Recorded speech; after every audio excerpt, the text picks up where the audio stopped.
Welcome back. This story is just for you, and the story begins now.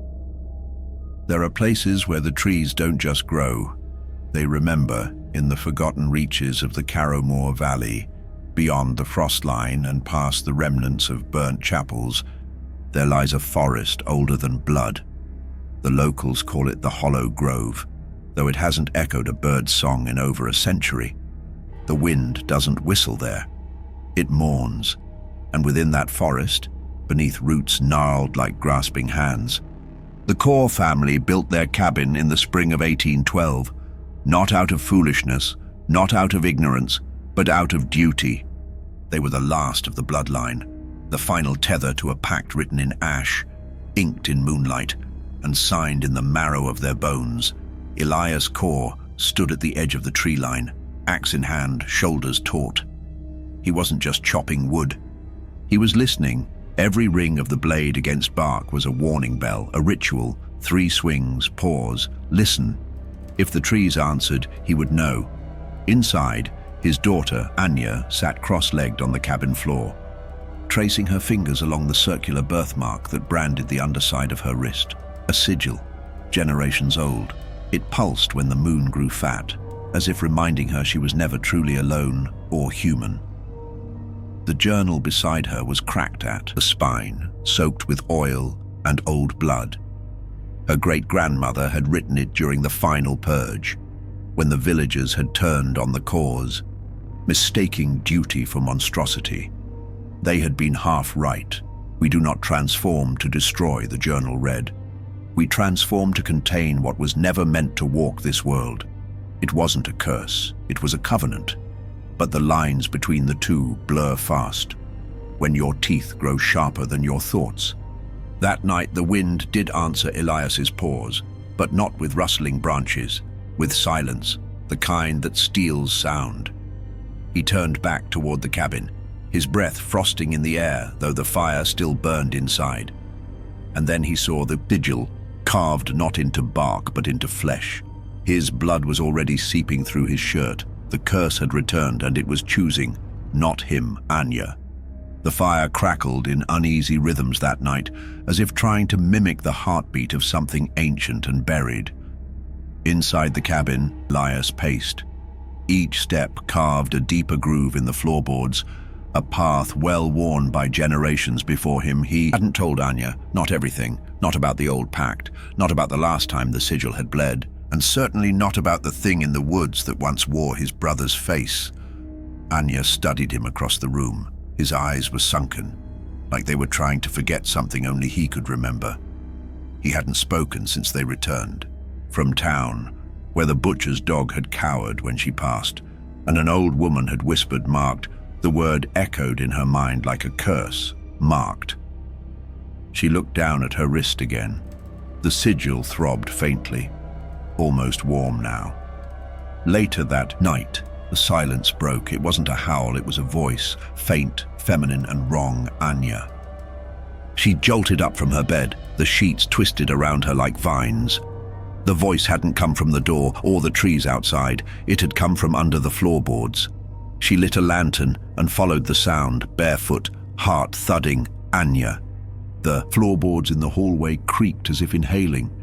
She knelt, pressing her ear to the ground. Stillness. Then a scrape, like claws on wood, followed by a giggle. When she screamed, Elias was already there, holding a rusted iron key in one hand and a revolver in the other. "The cellar's sealed," he said, sweat pooling at his temple. "It's not supposed to." "Not until..." "Until what?" she demanded, backing away. He didn't answer. He only unlocked the hatch in the floor with trembling fingers. And what they saw beneath wasn't a cellar. It was a room of bones, dozens, maybe hundreds arranged in spirals, each with a sigil carved deep into the skull. Some were centuries old, but a few were fresh. Anya stumbled back. "What is this?" "The price," Elias said flatly. "For keeping the bloodline sealed, for making sure it doesn't spread above them." Something let out a deep guttural breath. Not quite human, not quite wolf, and not alone. The cellar was sealed again. But its memory followed Anya like a shadow stitched to her soul. Elias had returned to the woods that morning, mumbling of traps, of rituals, of keeping the lines drawn, but the lines had already blurred. That night, it dreamed of teeth, not hers, not fully. In her vision, she stood naked beneath the blood moon, arms outstretched, body covered in sigils that pulsed with heat. Her mouth opened, not in a scream, but in a growl that cracked the sky. She awoke to the taste of iron on her tongue and claw marks gouged into the headboard. Blood, her blood, and a single word scrawled into the window's condensation. Soon, she scrambled to the mirror. Her pupils were wrong, dilated, too round. Her breath fogged the glass, and for just a second, a reflection didn't move with her. It grinned first, then matched. Elias didn't return. By dusk, the forest had swallowed him. Anya tried to follow the path, armed only with her lantern and her fury. The woods greeted her with silence at first, then whispers. The deeper she walked, the more the trees seemed to lean inward, pressing close like witnesses. Then she saw it. A trail. Footprints, but not human. Massive, clawed, but uneven. One foot dragged like its owner limped, blood dotted the path like breadcrumbs. At the base of a collapsed pine, she found his coat, Elias's, shredded and soaked in something too thick to be just blood. And in the dirt beside it, a mark she'd never seen before. A second sigil, not like hers. This one was inverted, twisted, hungry. She turned to run and felt it, the snap. Something inside her spine twisted like a wet rope. Her knees buckled, fingers stretched, nails split, then grew, long, curved, dark as coal. Her scream caught mid-throat as her jaw cracked and lengthened. Fangs pushing past her gums like thorns from a rose. The last thing she saw before the blackness took her was the moon. It smiled. She awoke hours later, face down in the soil, naked. Trembling, her arms were coated in blood, not all of it hers. In her palm was something soft, a tuft of fur, still warm. She dropped it and screamed, but no animal answered, only the trees, and they whispered her name. The next day Anya didn't speak, she couldn't. Her voice trembled in her throat like it belonged to someone else. Her reflection wouldn't hold still, and her skin itched from the inside. The sigil on her wrist had darkened, no longer warm, but hot, branded, burned. She didn't remember what she'd done in the forest, but the memory was in her muscles, the way her bones ached, the taste on her tongue. She'd hunted something and caught it, back at the cabin. The journal remained open. Pages had turned, though no one had touched it. Anya sat before it, breathing in the scent of old ink and dried blood. A page stood out, one she didn't recall seeing before. It read, "When the true air bleeds under a full moon, the pact resets. One must be taken, or all shall be consumed." Below the line, a crude drawing. A woman bound in chains of moonlight, surrounded by shadowy beasts kneeling before her. Anya's hand trembled as she touched it. The ink was still wet. That night, the blood moon returned, earlier than it should have. Hung, heavy, bloated, red as raw meat. And with it came the voices all around the cabin, whispers, growls, footsteps that crunched no leaves. Then, knocking, slow, rhythmic, mocking. She opened the door. Elias stood there, but not his. Eyes were white, his mouth wrong. It smiled too wide, and his voice came in pieces as if borrowed. "You broke it," he said. "You let the blood remember." Behind him, in the tree line, figures gathered, dozens, some limping, some crawling, all bearing the mark. Twisted, inverted, ravenous. They were cores, failed bloodlines, the cursed remnants of the pact. Elias stepped inside, dragging a rusted chain behind him. "You have a choice, Anya," he said softly. "One sacrifice, or the end of the line." She backed away, heart pounding. "You're not my father," she whispered. "No," the thing said, "but I wear his shame." In the cellar, the bones stirred. She could hear them, rattling like wind chimes, and with that sound came a truth, a realization. The sigil wasn't just a mark. It was a key. The pact had never been about control. It was containment, and she was the lock. The chain clinked against the cabin floor like a serpent's rattle. Elias, or what remained of him, dragged it slowly, letting it whisper threats across the wood. The others moved closer now, crowding the tree line, bone-thin silhouettes beneath a blood-stained moon. Anya didn't run. She reached for the iron poker by the hearth and stood tall, the sigil on her wrist burning like a sun beneath her skin. "You want a sacrifice," she said, voice steadying. "Then take me. But leave this place. Leave them." The creature laughed through Elias's teeth. "Oh girl, it was never about you." He turned, gesturing behind him.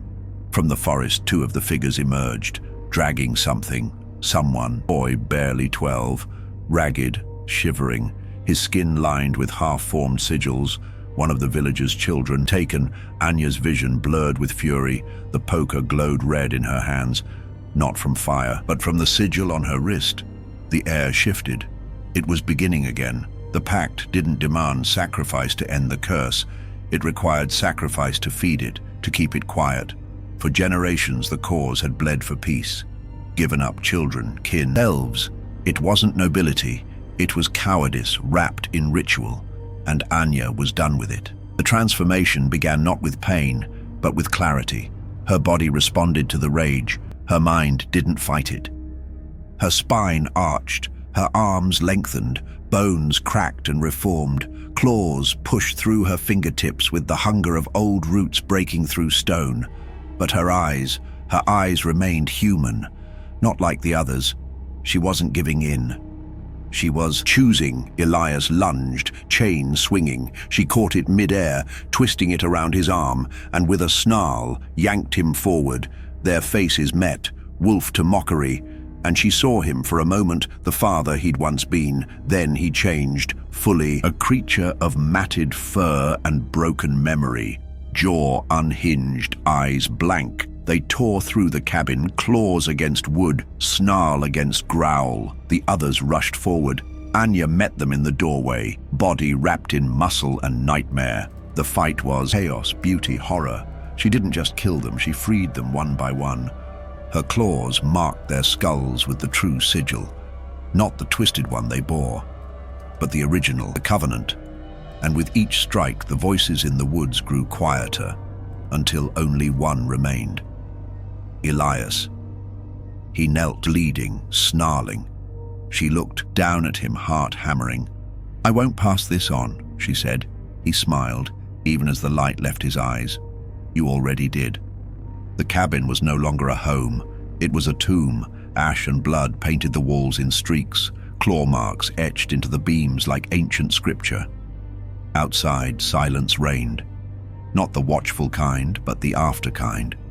The silence that follows. Endings. Anya limped through the clearing, her breath sharp and ragged.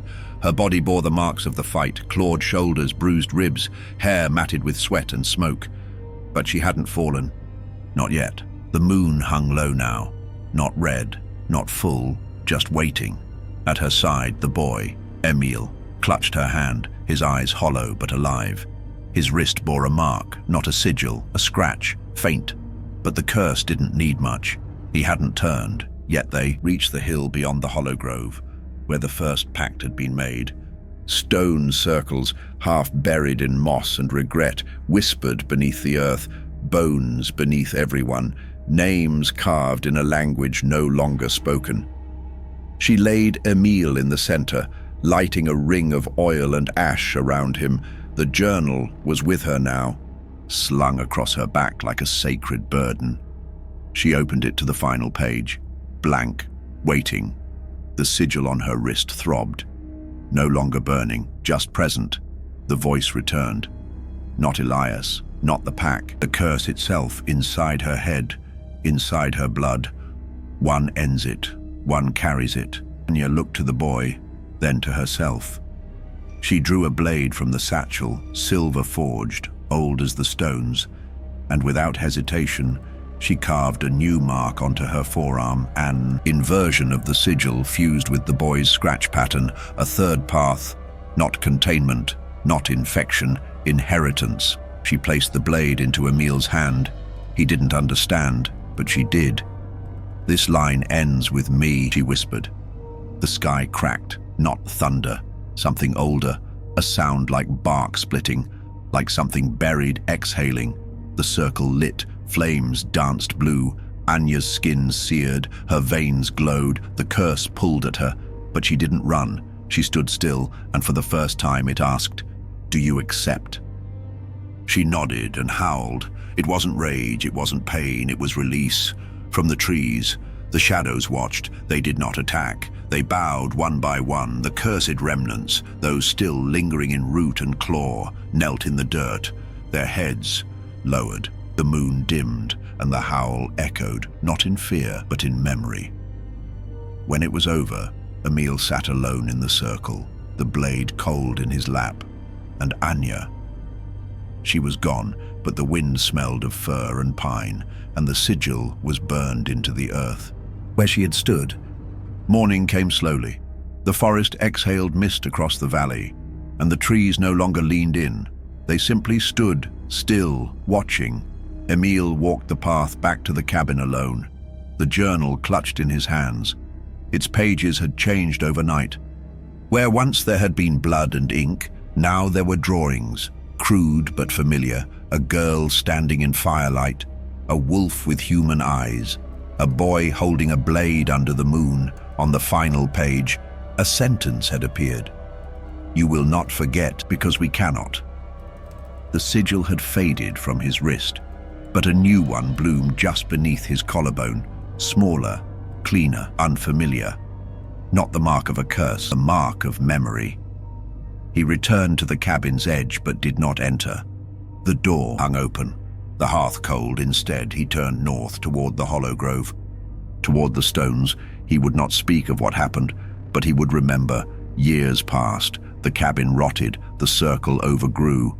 But on certain nights, when the moon swelled just past full and the wind bent through the pines, a single howl could be heard from the ridgeline, not angry, not cursed. Watching, and beneath the soil the sigils did not fade. They pulsed, waiting, not for hunger, not for vengeance, for the one who would remember the howl and choose to answer it.